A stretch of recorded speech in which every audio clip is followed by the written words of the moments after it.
ลูกเจ้าตื่นตัวเจ้าบัวกับอาหันเยื่องนาพังพร้อมลูกควายบอดันหนจางกีดกอมก้าตัวบอต้อมปุ่นอายจุงเก่งเข้าไว้อย่าไปเฮือขวายต่อหน้าสบายจำไว้เน้อเจ้าจำไว้เน้อเจ้าหลับลูกเจ้ากินพักดังปลายหลับลูกควายกินพักดังเก้าลูกเจ้าได้หลายลูกควายได้น้อยหลับลูกเจ้าเป็นเจ้าดังหลายหลับลูกควายป่าเฮือลูกหลานเป็นหนี้เป็นข้าเน้อตื่นมาเหียเน้อลุกมาเหียเน้อลุกเน้อลุกเน้อลุกตื่นตื่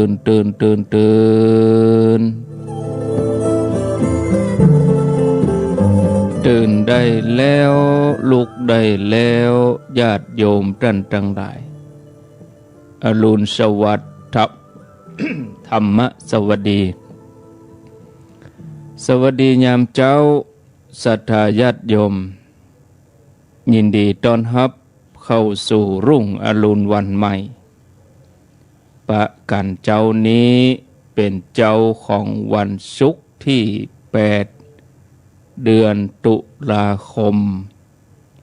พุทธศักราช2564วันนี้เป็นวันเดือนเกียงเหนือขึ้น2 ค่ำเดือนเกียงเหนือขึ้น2 ค่ำพร่ำว่าเป็นวันศุกร์สุดสัปดาห์เพอกำเดียวบดายศุกร์เสาร์อาทิตย์ศุกร์เสาร์อาทิตย์เนาะศรัทธาญาติโยมผ่านไปสัปดาห์แรกของเดือนตุลาคมเดือนตุลาคมนี่มีอยู่31 วันแล้วเดือนตุลาคมก็เป็นเดือนของการออกพรรษาออกพรรษาวันที่21 ตุลานับจากนี้ก็เหลือเวลาแถมศีลเดียวคือศีลวันที่14 ตุลาแหมศีลไปตั้งหน้าก็ออกพรรษาพอดีท่านผู้ฟังญาติโยมท่านทั้งหลายมาพบกับรายการเสียงธรรมแสงอรุณรายการเสียงธรรมแสงอรุณดำเนินรายการโดยอัตมภาพพระครูอภิวัฒนวิกรมวัดปากดังเจริญตำบลดอยหล่ออำเภอดอยหล่อจังหวัดเชียงใหม่เป็นผู้รับผิดชอบดำเนินรายการมาพบกับญาติโยมท่านสาธุชนคนดีทั้งหลายเป็นประจำเวลา5:00จนถึง6 โมงขณะนี้เวลา5:12 นาทีเพื่อเป็นการบังเฮิงได้เสียเวลาเชิญพ่อแม่ศรัทธาญาติโยมทั้งหลายได้ฟังธรรมะกันต่อเมื่อตะวาเมื่อเจ้าตะวาถึงเรื่องราวเกี่ยวกับอิสริยยศวันนี้ก็จะมาต่อเนาะศรัทธาญาติโยมท่านทั้งหลายอิสริยยศโดยการแต่งตั้งคือมีคนอื่นแต่งตั้งให้ตั้งแต่ใหญ่ถึงน้อยไปถึงใหญ่ที่สุดสำหรับทางทหารตำรวจนี่เปิ้นก็ให้ยศไว้แถมจากแยกจากศักดิ์คือตำแหน่งหน้าที่ส่วนพลเรือนนี่เปิ้นเอาศักดิ์ตำแหน่งหน้าที่เป็นยศต่างกันน้อยนอกจากยศของเจ้าบ้านแล้วพระก็มีศรัทธาญาติโยม ตีตังในหลวงเปิ่นพระราชทานให้พ่อง ผู้ที่ได้รับพระราชทานแล้วก็ไปแต่งตั้งขึ้นมาแถมตามอำนาจหน้าที่ที่ตัวเองพอจะทำได้แต่ว่าความจริงแล้วที่เปิ้นพระราชทานแก่พระสงฆ์นั้นบัจจัยยศแต่เป็นศักดิ์ถึงภาษาหนังสือก็ใจว่าพระราชทานสมณศักดิ์บ่ได้ว่าพระราชทานสมณยศนะเป็นศักดิ์แต่บ่ได้เป็นยศนะท่านผู้ฟังญาติโยมแต่ว่าถึงพัดซึ่งที่ในหลวงเปิ้นพระราชทานให้ก็เป็นเครื่องหมายกับฮ้องว่าเป็นพัดยศนะบ่ได้ฮ้องว่าพัดศักดิ์ก็พิจารณาแล้วก็ไขว้เขวเหมือนกันแต่เนื่องจากเป็นเรื่องที่ยุ่งมาเมินจนกลายเป็นโบราณวัตถุไปศรัทธาญาติโยมวันนี้จะให้หัวข้อเรื่องต่างไปต่างมาของอิสริยยศอิสริยยศนี่ต้องมีผู้ให้ถึงจะได้ผู้ที่จะให้ก็จะต้องเป็นคนที่มีอิสริยะเหนือผู้ที่ฮับก็บ่อย่าอันก็ให้บ่ได้เนาะตามธรรมดาพญาเจ้าเมืองที่เปิ้นฮื้อในสมัยโบราณนี่เปิ้นก็จะมอบตำแหน่งปัจจุบันกับเปิ้นกับพระราชทานฮื้อเพราะว่าพระราชามีอิสริยะเหนือคนอื่นท่านหันว่าผู้นั้นควรมียศผู้นี้ควรมีเปิ้นก็ฮื้อแล้วก็ผู้ที่ได้รับนั้นก็กลายเป็นคนมียศอันนี้อู้กันง่ายๆตามภาษาเจ้าบ้านหมายความว่าเปิ้นหันว่าผู้นั้นเป็นคนดีผู้นั้นมีความประพฤติดีเข้ารักเข้าเกณฑ์เปิ้นก็ฮื้อเอายศมาฮื้อนะท่านผู้ฟังญาติโยมอิสริยยศนี่ก็เหมือนของฝากบ่ใช่ของเฮาแท้เหมือนกับว่าเมื่อเปิ้นหันว่าตัวผู้นั้นดีเปิ้นถึงฮื้อเอาของสิ่งนี้มาฝากไว้ง่ายๆคนนั้นหันว่าเฮาดีเปิ้นก็เลยเอาเงินเอาทองมาฝากเฮาให้อยู่ไปเมินเข้าเฮาก็ทำความดีเข้าไปแถมเนาะเปิ้นหันว่าเป็นคนเรียบร้อยเป็นคนซื่อสัตย์หน้าที่จะเอาของนั้นมาฝากเปิ้นก็เอามาฝากเพิ่มแถมแต่ถ้าตัวผู้รับฝากประพฤติบดีเลวไหลสัมมาเลเทเมาเปิ้นหันว่าเป็นคนที่บ่น่าไว้ใจบางทีเปิ้นก็งดฝากเนาะศรัทธาญาติโยมดูลาดลาวไปก่อนเนาะหันท่าบ่ดีแต่เปิ้นก็จะต้องฮ้องเอาของที่ฝากนั้นปิกขึ้นไปเรื่องยศนี่ก็เหมือนกันญาติโยมท่านผู้ฟังเปิ้นหันว่าผู้รับนั้นเป็นคนดีเปิ้นก็เอามาฝากไว้ถ้าทำดีต่อไปแถม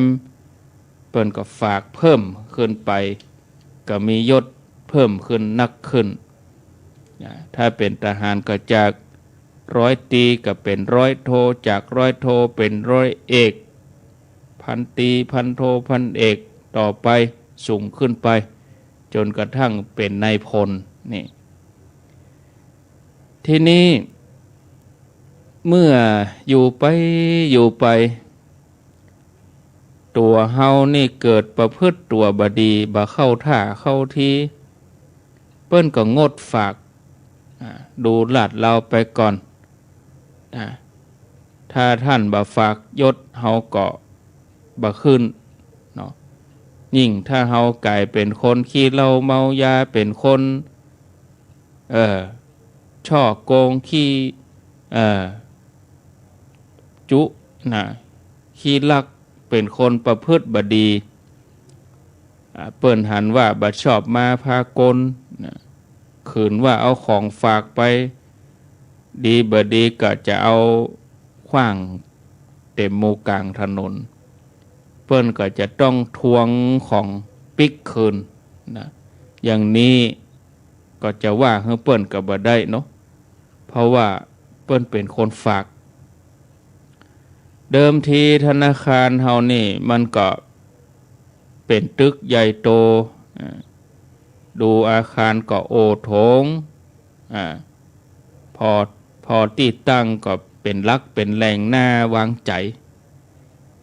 แต่ต่อมาก็เป็นธนาคารจากหลังคาดีๆอาคารใหญ่โตมาเป็นแผงลอยข้างถนนนะจะให้ผู้ฝากไว้วางใจได้อย่างไรท่านผู้ฟังญาติโยมก็ลองพิจารณาการที่ความมียศมดสิ้นหรือว่าลดลงนี่ห้องว่าความเสื่อมยศคนที่ถูกคืนยศหมดแล้วก็กลายเป็นคนธรรมดานะแม้ความเป็นใหญ่ที่เป็นอิสริยะโดยกำเนิดซึ่งเฮาฮ้องว่าอิสรภาพมันมีอยู่กับคนทั่วไปถ้าพิจารณากันถึงพื้นฐานที่มาแต่แล้วเนี่ยศรัทธาญาติโยมก็มีอยู่ในลักษณะที่ว่าทางพระราชาหรือว่ารัฐเป็นผู้ที่ฮื้อนะแต่เป็นการฮื้อไว้ในต่างกฎหมายแทนที่จะห้องมาเป็นคนก็กำหนดฮื้อไว้เป็นกฎหมายไผเกิดมาเป็นพลเมืองก็ได้โดยที่บ่ฮู้ตัว ห้องว่าอิสรภาพตามกฎหมายแล้วก็อิสริยยศของประชาชนก็มีเสื่อมได้เหมือนกันนะท่านผู้ฟังญาติโยมอย่างถ้าเฮาไปทำผิดไปปล้นสะดมไปจี้ไปปล้นไปเอี่ยวรบราคาฟันไปชกชิงวิ่งราวนะเปิ้นก็ห้องปิกคืนมานะบางทีก็เอาคืนไปชั่วระยะ3 เดือนพ่อง6 เดือนพ่อง10 ปี20 ปีก็มีบางรายก็ตลอดชีวิตถ้าทำผิดร้ายแรงแท้ๆเปิ้นก็เอาของเปิ้นคืนไปหมดแม้แต่อิสรภาพที่จะต้องไปติดคุกติดตารางนี่ก็บางทีก็บ่มีเหลือท่านผู้ฟังญาติโยมนะอันนี้เป็นเรื่องของยศปรากฏในโลกธรรม8ที่อู้ไว้เป็นเบื้องต้นมียศมันก็เสื่อมยศต่อไปเป็นหัวข้อว่าผู้ควรได้อิสริยยศได้อู้มาแล้วอยู่หลายวันญาติโยมทั้งหลายอู้มาแล้วว่าอิสริยยศเป็นของที่เปิ้นฮื้อเป็นของที่เปิ้นฝากฮื้อทีนี้จะว่าถึงคุณสมบัติของผู้ที่ควรได้หรือว่าควรแก่การเพิ่มให้สูงขึ้นใหญ่ขึ้นนะก็หันกันอยู่ทั่วไปก็ต้องมีคุณสมบัติอยู่3อย่างเป็นคนมีความรู้ดีเป็นคนมีความสามารถดีแล้วก็เป็นคนมีความประพฤติดีอู้กันง่ายๆก็คือต้องมีดี3อย่างความรู้ดีความสามารถดีความประพฤติดีที่ว่ารู้ดีก็คือเป็นคนมีวิชาความรู้มีความฉลาดแตกฉานในหน้าที่ของตนที่ว่าสามารถดีก็หมายความว่าเ เป็นคนมีความสามารถที่จะนำความรู้ออกมาใช้ให้เกิดประโยชน์แต่ว่า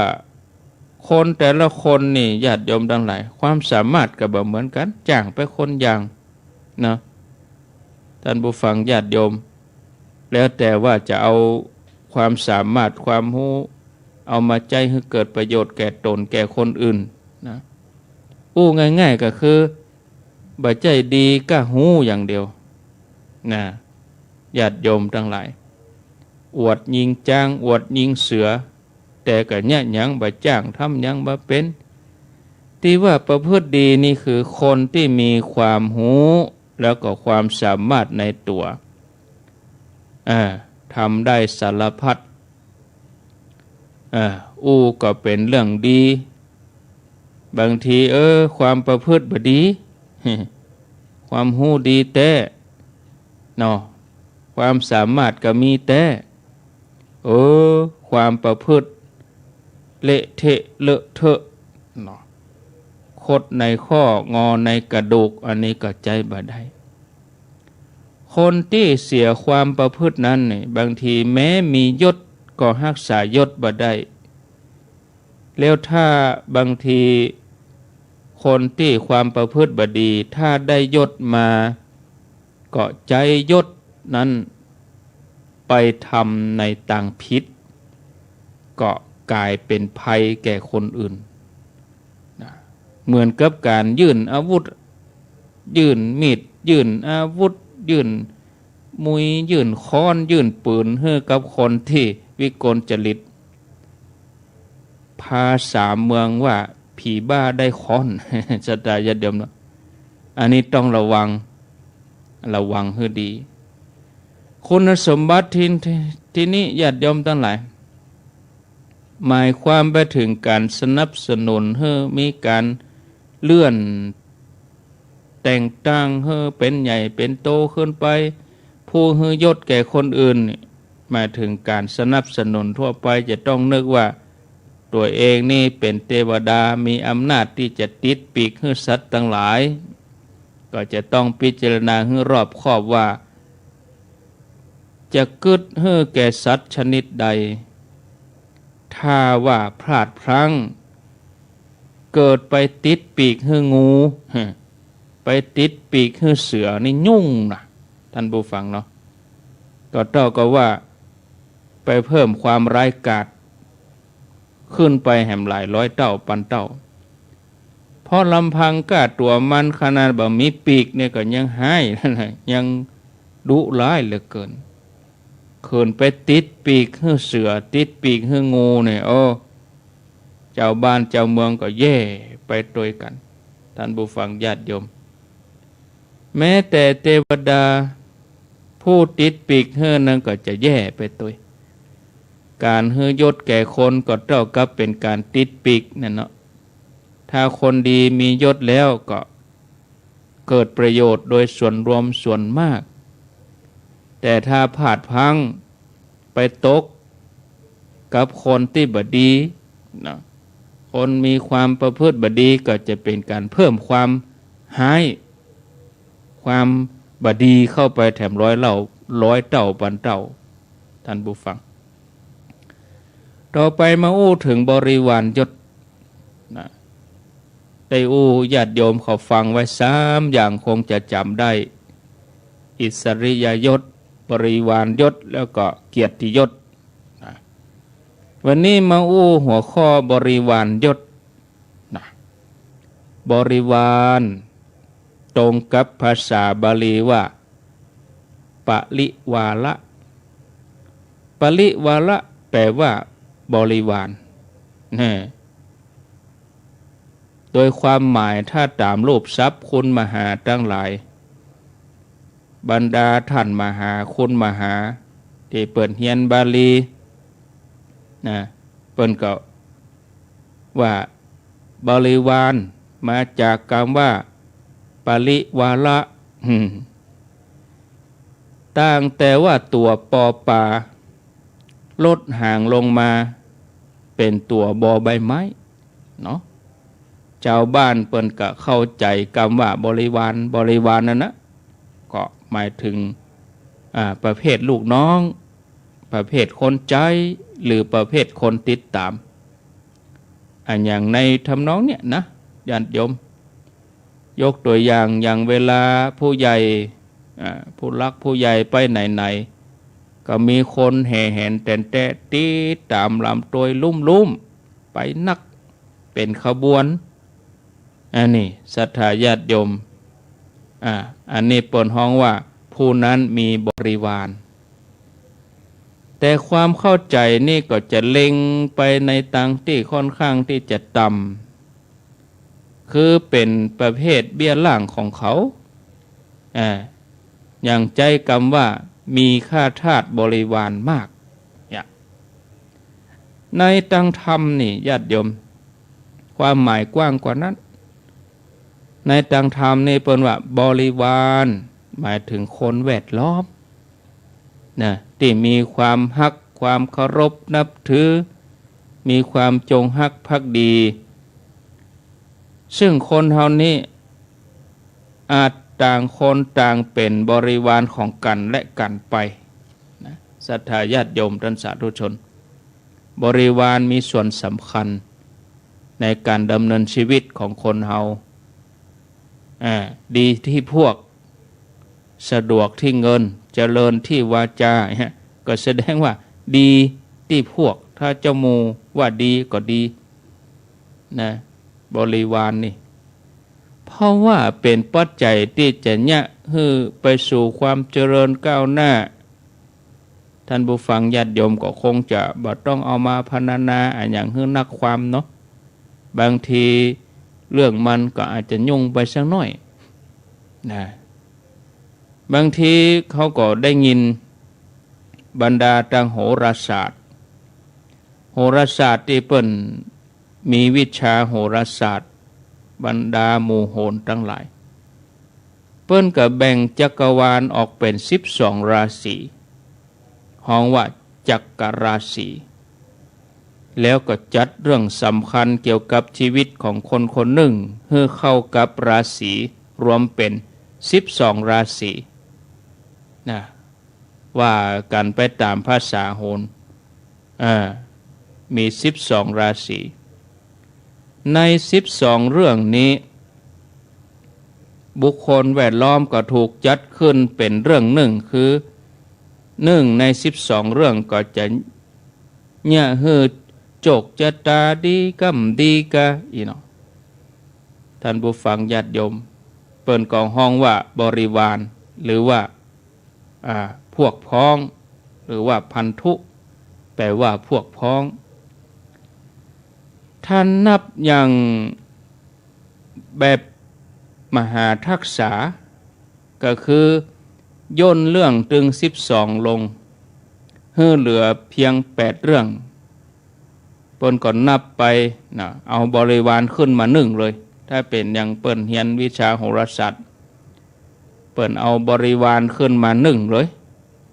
บริวารอายุเดชสีมูละอุสาหะมนตรีแล้วก็กาลกินี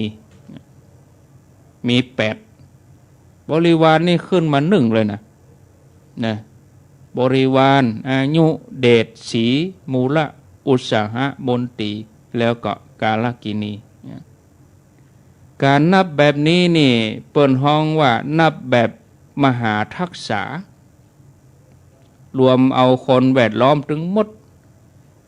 ที่ว่าไว้ในจักรราศีนะคือสหัชชะพี่น้องพันธุพวกพ้องปุตตะลูกปตานิภรรยาหรือว่าเมียอันนี้ห้องรวมเป็นบริวารไปเลยนั่นบรรดาพี่น้องพวกพ้องลูกภรรยาเป็นบริวารก็จัดอยู่ในลำดับต้นๆเป็นแถวหน้าศรัทธาญาติโยมทั้งหลายอันนี้เป็นเรื่องของโหราศาสตร์ที่เอามาเทียบให้ญาติโยมทั้งหลายได้ฟังเรื่องของบรรดาโหราศาสตร์หมอดูนี่แม้จะเป็นเรื่องที่กฎหมายเปิ้นบ่รับรองเตื้อแต่กระทรวงศึกษา เปิ้นเขาบ่ได้จัดเข้าในหลักสูตรในโรงเรียนนะแต่ก็เป็นเรื่องที่คนทั้งหลายก็ละบ่ได้ทิ้งบ่ได้ที่เอามาอู้ไว้ตอนนี้ก็บ่ใจว่าไปค้านหรือว่าไปสนับสนุนแต่โยกมาประกอบในการบรรยายเพียงเพราะให้เข้าใจง่ายๆในการศึกษาธรรมะเพราะอย่างเพราะการได้ฟังธรรมะการศึกษาธรรมะนี่ก็คงจะต้องใช้กู้สิ่งกู้อย่างที่มีอยู่ในโลกเนี่ยมาเป็นอุปกรณ์เนาะมาเทียบเปรียบเทียบในการห้ำเฮียนศึกษาก็คงจะต้องได้ถึงหมดอะตั้งแต่คนตายมาถึงคนเป็นนะเรื่องธรรมะนี่ใบไม้ต้นไม้ได้หมดเนี่ยเปิ้นบ่ฮื้อมองข้ามเพราะธรรมะคือสัจธรรมสัจธรรมนี่ก็สอดแทรกอยู่ในกู้ตี้กู้หนกู้แห่งโดยเฉพาะอย่างยิ่งในสิ่งที่คนทั้งหลายบางทีก็มองข้ามไปการที่บรรดาหมอดูเปิ้นถือว่าบริวารนี่เป็นเรื่องสำคัญของชีวิตถึงกับจัดไว้ในลำดับต้นๆก็บ่เพี้ยนไปจากพุทธโอวาทเท่าใดเพราะในหลักที่จะนำไปสู่ความเจริญมงคล38อย่างนี้ในต่างพระพุทธศาสนาองค์พระสัมมาสัมพุทธเจ้าพระองค์ก็จัดเอาเรื่องการคบคนไว้เป็นต้นเป็นอันดับแรกอันดับต้นนะมงคล38อเสวนาจะพาลนังมาทันทีข้อที่หนึ่งบ่คบคนชั่วข้อที่สองคือคบคนดีอันนี้ก็คือเข้าเกณฑ์เลยเข้าเกณฑ์ของการสร้างบริวารท่านผู้ฟังฉะนั้นเรื่องบริวารก็เลยเป็นเรื่องสำคัญเป็นเรื่องใหญ่เป็นเรื่องหนึ่งที่ผู้คนบ่ควรจะมองผ่านไปเนี่ยท่านสาธุชนท่านทั้งหลาย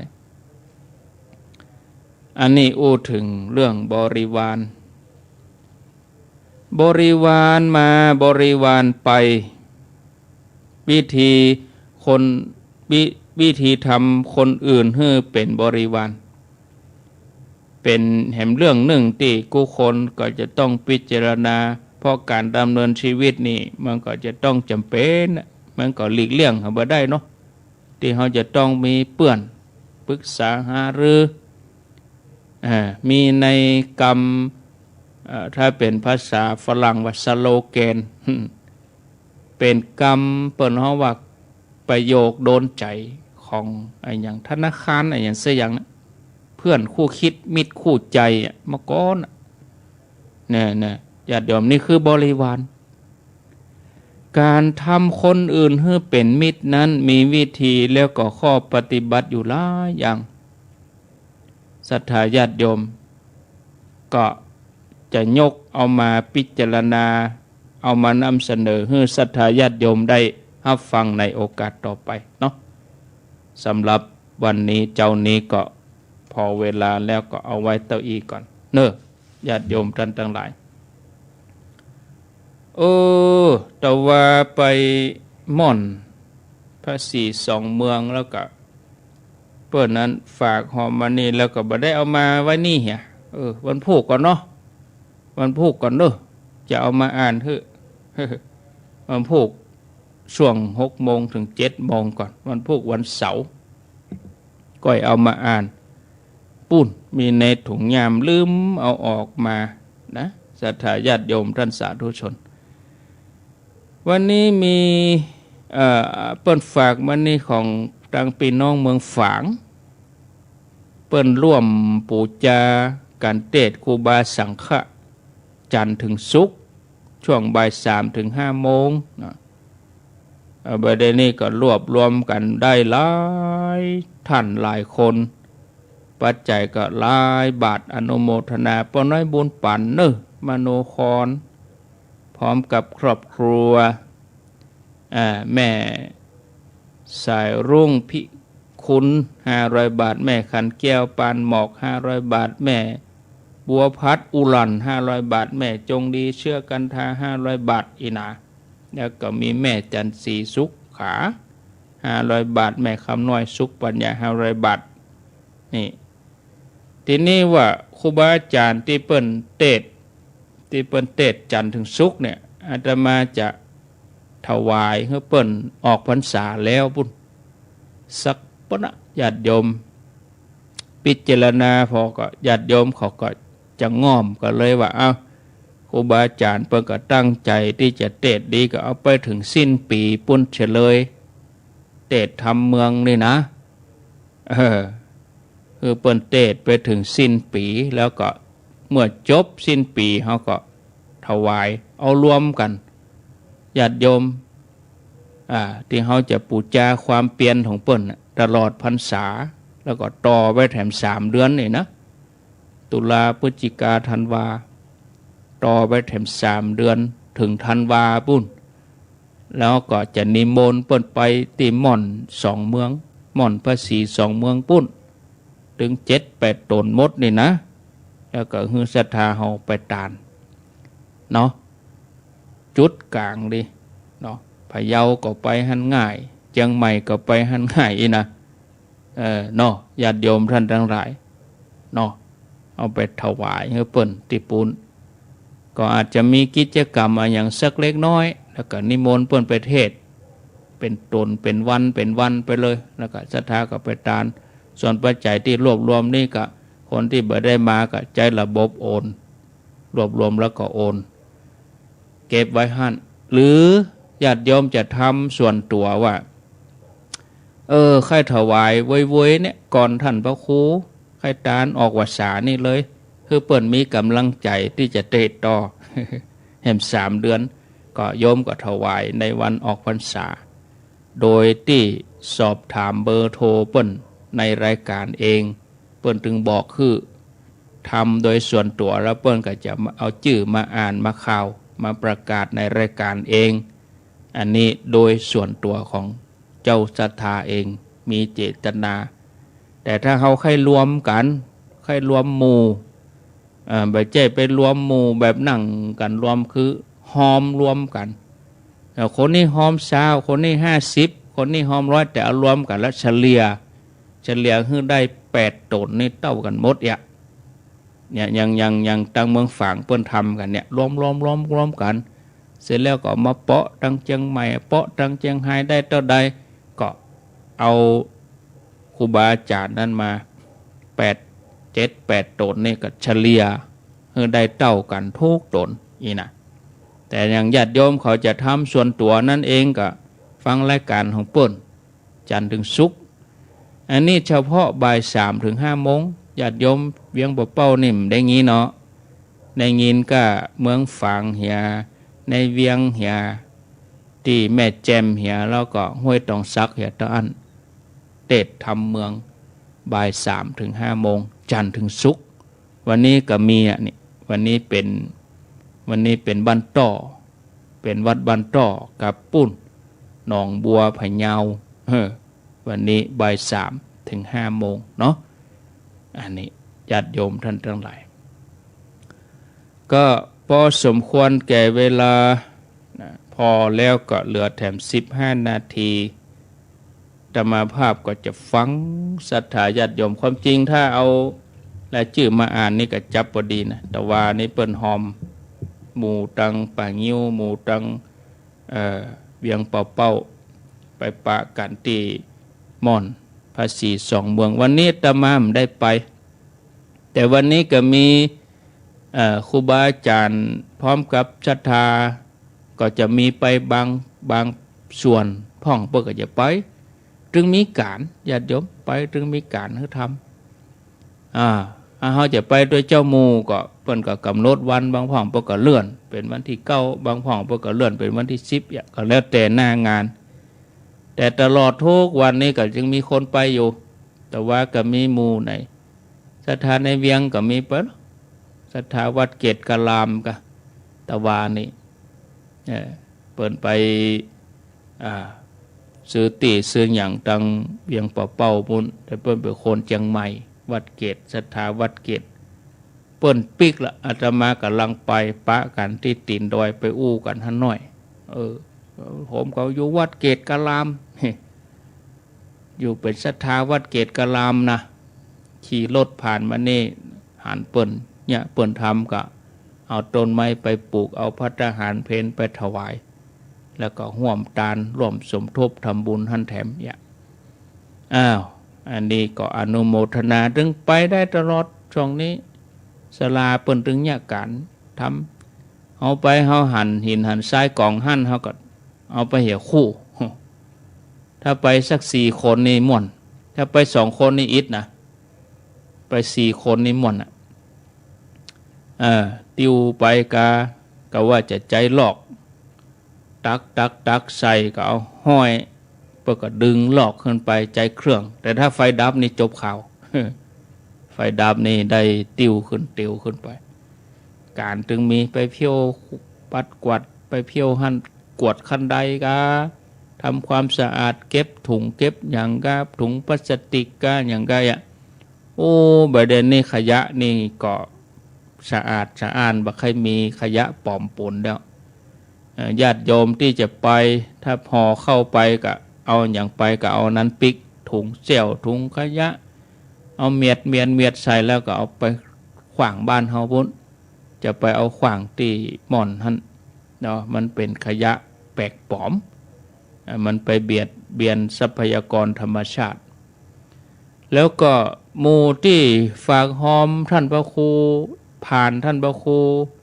ชลทานพิทักษ์มาก็ปุโนสัปดาห์หน้าอาตมาก็จะเริ่มทยอยอ่านเนาะตั้งแต่วันจันทร์ตี 5นี่เนาะเพราะว่าคลื่น104เปิ้นฮับตัวคนเฒ่าแต่หมู่แม่โป่งแต่หมู่แม่ห้อยเงินแต่หมู่ที่ไหนศรัทธาทางดอยสะเก็ดเนี่ยเพื่อก็เอาไปฝากไว้ที่ท่านพระครูชลทานพิทักษ์วัดแม่ห้องไค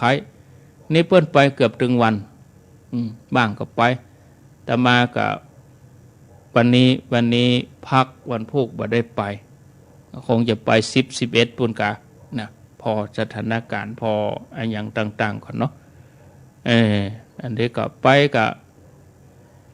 อย่างน้อยเฮาก็ไปเป็นกำลังใจให้กัน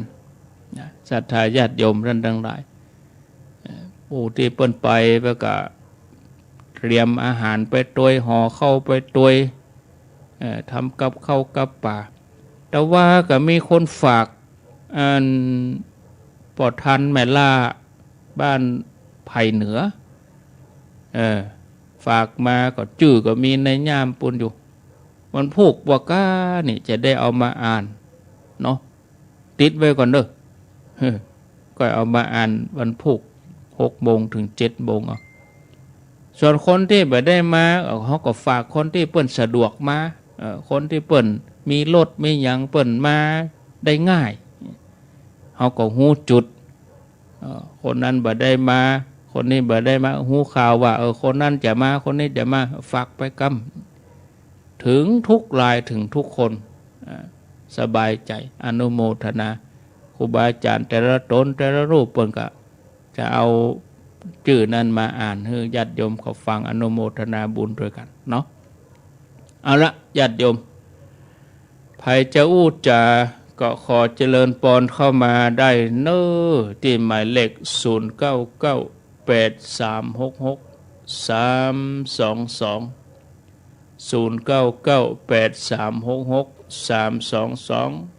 ไผจะอู้ก็ขอเจริญปอนโทรเข้ามาสนทนากันได้เมื่อเจ้านี่มีหมอกมีเหมยเนอะเป็นหมอกเป็นเหมยแต่ว่ามันอวมหน่อยนะเป็นหมอกเปิดเหมยแต่บันหนาวมันอวมข่าวก็ว่าจะมีอยู่นะฝนนี่เจริญปนไปพระเจ้าท่านพระครูแม่จันบ้านตาการฟังเรื่องยศเรื่องซักเรื่องสริยยศจะเป็นที่หมุนอิสริยยศเบิ่นได้รับสายสะพายกันเนาะ คนทำความดีเป็นก็ เป็น ส่ง บุ เส ค ริม คลเป็นคนไปนั่น เจ้า เพิ่นเอามาฝากรักษาไว้เอกะ กะ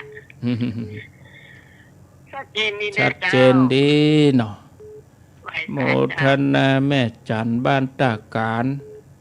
เวียงท่าการสันปะตองเจริญปน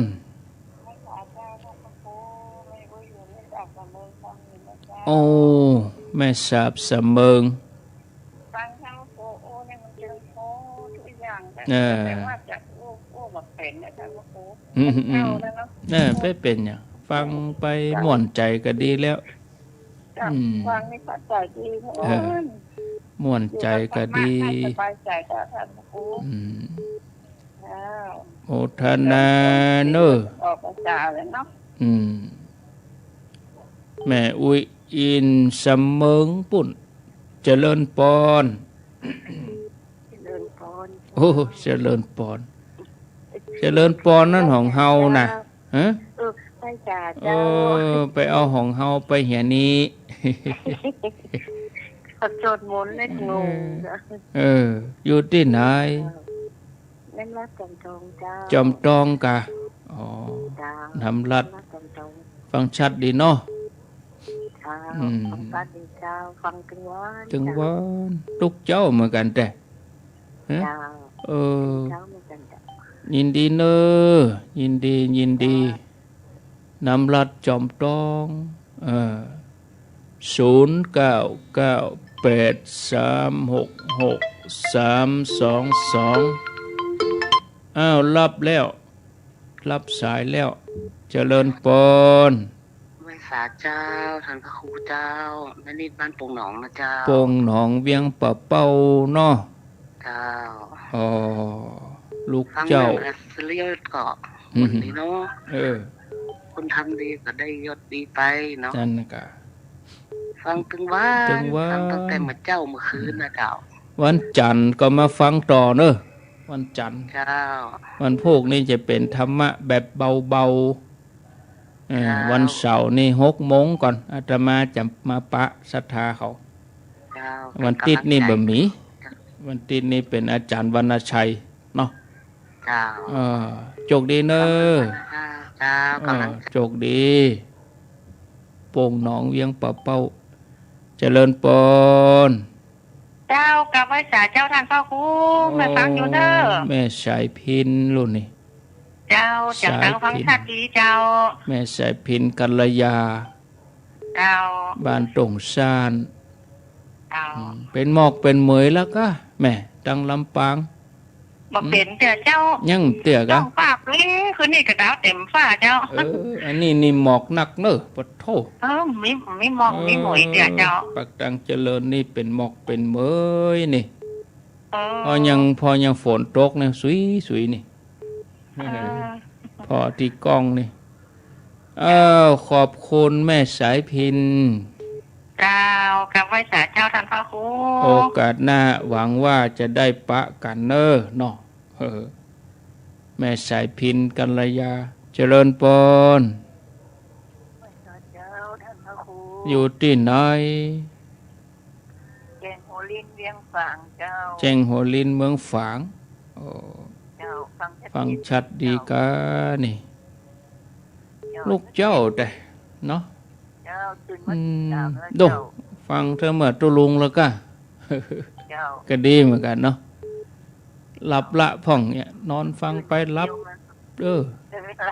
ตื่นมาก็ฟังแหมแต่ก่อนนี่มันใครมีคนฟังนะเวลานี่ตี3ตี4นี่หาคนจัดก็ยากหาคนฟังก็เขียมเบอร์เดนนี่โอ้คนฟังนักเสียงตอบรับดีช่องตี3นี่เป็นกู้คนเท่าแต่โมทนาเนอเปิ้นตื่นเจ้ากันเนาะเจริญปนเจริญสุขเจริญชัยว่าจะโอ้ปหลวงน้อยเนาะ ครับ บ้านสันติสุข ตรงว่ามาอยู่โทรไปหาท่านพระครูก่อนมารับสาย ยัง จะยอดพระธาตุของตำบลหรือว่าพระธาตุแม่จีดีมันยกคนเขาลักไปอย่างฮะเอาไปขายนะกะลักไปขายนะกะไปอย่างล่ำเหลือเนาะเนี่ยมันแลนแค้นเนาะมันถ้ามีกระตูบริจาคก็ลักไปขายนะก็ขโมยมันบ่ฮู้แล้วบาปบุญมันบ่ฮู้แล้วไปฮู้จักบาปบุญคุณโทษกันเลยถาดมันสร้างใหม่ได้จัก10 ปีเนี่ยโอนโต๊ะมันอยู่ไกลหน่อยลายห้วยขมามันลายวังมัจฉามันมีคนเฝ้าเนาะมันไก่คนนั่นกะสร้างขึ้นโบราณะกันแถมใหม่อากะเนาะอันดีสมบัติรักเอาองค์ตีของพระเจ้าพระรามเน้นจอสร้างพม่าเขาหวังว่าจะมีคำไหนฮะเนาะ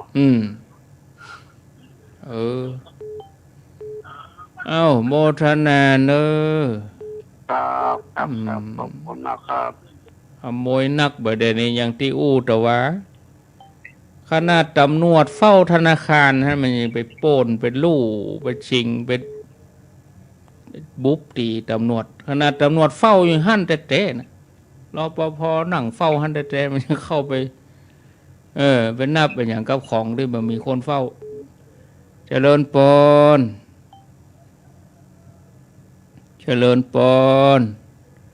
เขาก็จะต้องระมัดระวังวัดวาต่างๆสอดส่องตู้บำรุงนี่ก็วัดที่เปิ้นมีการเอี่ยวกันอย่างตลอดไขทุกวันเปิดทุกวันจะไปล่อใจเก็บเพื่อมดเหรียญเหรินน่ะจะไปเฮือได้ค้างในตู้เอาไปไว้อยู่ในตู้มันก็ล่อใจมันกาขนาดว่าครับมันตีแล้วบอกว่าหายไปเนี่ยครับติดแล้วครับว่าจะได้ดีค่ะท่านครูไปเลยท่านครูลำบากลำบนมันก็ลำบากทุกคนลำบากทุกคนยุคเนี่ยวันค่ำคนหูใกล้เหมือนกันท่านครูไปฝั่งก่ายคนที่เปิ้นลำบากเหลือเฮาก็มีคนที่เปิ้นกินบ่ได้อู้บ่ได้นี่โหมาเกิดถึงนะอันนี้ยังได้เหมือนกันก็น่าก็ได้ไปได้ไปบ่ได้บางคนเพิ่นยังอู้บ่ได้แล้วเนี่ยแก่มันม่วนดีครับอายุสังขารเฮามองอีแล้วอายุเฮามองอีแล้วบ่ไปแล้วไปเงินเดือนแปลงละอายุนักแล้วมันบ่ไหวแล้วไปอย่างนี้บ่ไหวแล้วก็น่าก็ไม่ยามนุ่มนี่ช่วยพี่น้องบ้านเมืองกันเนี่ยก็ต้องยอมรับยอมรับสังขารยอมรับอายุยอมรับว่าวัยเฮามันบ่ยังเก่าแล้วอีนะครับ85เนี่ยน่าก็โอ้โหมันจะไปขึ้นมุงหลังคามันไปไหววะมันก็มีกระใจพูดแต่ก่อนล่ะนั่นน่ะก็มันก็มีกระใจนั่นเนาะครับโมทนา48เวลาจะทำครับไปอยู่ถ้าครูขวางยุ่งมั่นยุ่งยาว100 ชาวกดโทษไปแน่ครับ100 ชาวเนาะครับพอไปฟังเสียงวันนี้ครับม่วนดีเนาะม่วนม่วนดีของมีศีล5เนาะครับน่ะถูกต้องแล้วครับมีศีล5สิ่งอย่างมีคนชัดคนชื่อดีครับคนกันนับถือดีครับครูครับอันนี้ปัญหาขอถามสักหน่อยมาดันแล้วหมดเวลาแล้วเอาไว้วันใหม่ครับสาธุมันก็ลำบากทุกคนนะทุกเจ้าก็ลำบากลำบากทุกคนเราก็คิดถึงคนที่เพิ่นลำบากกว่าเฮาเจริญปนจากแม่สาเจ้าท่านพระครูแม่สีทองหนองบัวชัยประการเจ้าหนองบัวชัยประการเจ้าชัดเจนดีนะเจ้าพระบาทชัดเจนดีอนุโมทนาเจ้าสาธุเจ้าเอาลาไปก่อนญาติโยม104ฟังหลวงพ่อพระครูวิสิตศิลาภรณ์ ถ้าเป็นเครือข่ายขึ้นสีขาวก็หลวงพ่อพระครูปฏิภาณธรรมทินวัดพระธาตุม่อนจอมพออาตมาลาไปก่อนอายุวันโนสุขังปลัง